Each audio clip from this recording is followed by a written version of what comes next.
My name is Emma Jo Morris, politics editor at Breitbart. I'm here today because I published a series of news stories 3 years ago in October of 2020 about Hunter Biden's now infamous laptop, also known as the laptop from hell, which is seen as some of the most scandalous reporting of the last decade.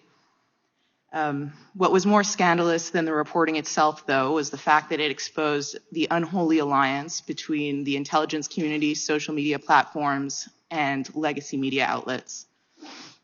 At the time, I was deputy politics editor at the New York Post, and my reporting showed that despite then candidates Joe Biden's repeated and furious denials, he was apparently involved in the foreign business deals of his family. Over several days, just weeks before Americans would vote for their next president, I revealed verified, authentic emails from the Biden Scion's hard drive showing Ukrainian business partners receiving leaks from the Obama White House. I documented an off-the-books meeting between then Vice President Biden and a Ukrainian energy executive and introduced the world to the big guy who got action on a deal with CEFC, China Energy Company.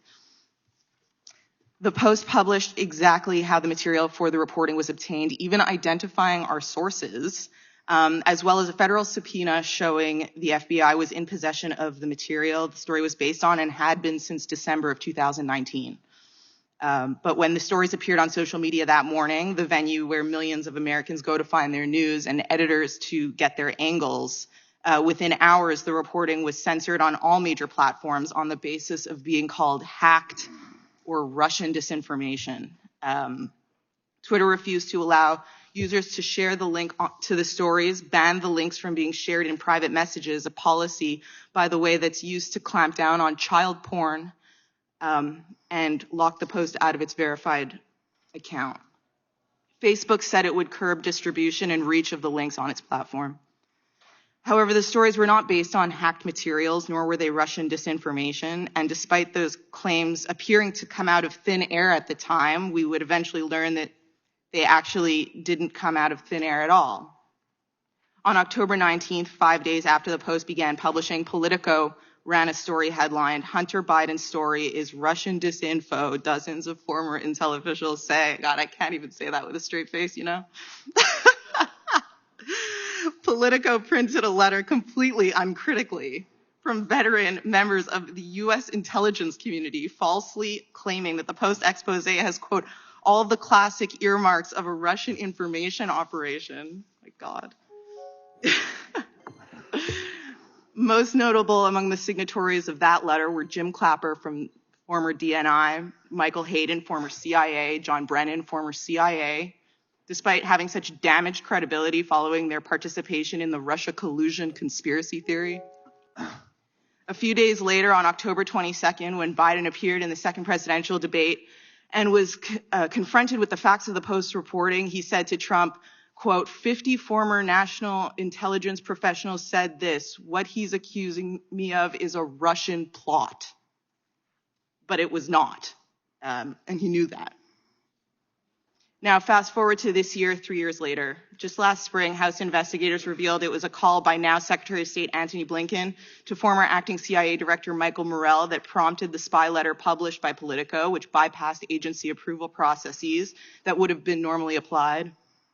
It is also now known that ahead of my reporting, federal agencies were priming social media companies to execute an operation to discredit it.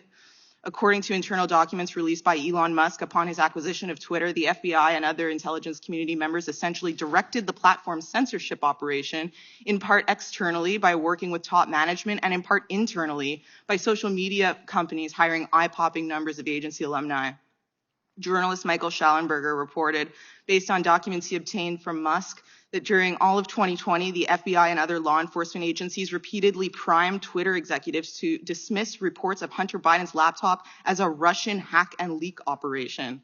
Feds arranged for top secret security clearances to be granted to Twitter management and even had encrypted messaging networks set up, which they dubbed a virtual war room. To this day, hundreds of people from the intelligence community work at social media companies. Over the last few years, my reporting has been confirmed by virtually every mainstream news outlet, from the Washington Post to the New York Times to Politico, when the stakes were nothing, by the way, 2 years later. No one denies that the laptop is real, that the origin story is exactly what I told you it was in the first place. This elaborate censorship conspiracy wasn't because the information being reported on was false. It was because it was true, and it was a threat to the power centers in this country. What this relationship between the US government officials and American corporations represent is an unprecedented push to undermine the First Amendment, the right to think, write, read, say whatever we want. And how we respond will determine whether we see a free press as inalienable or as optional. Thanks.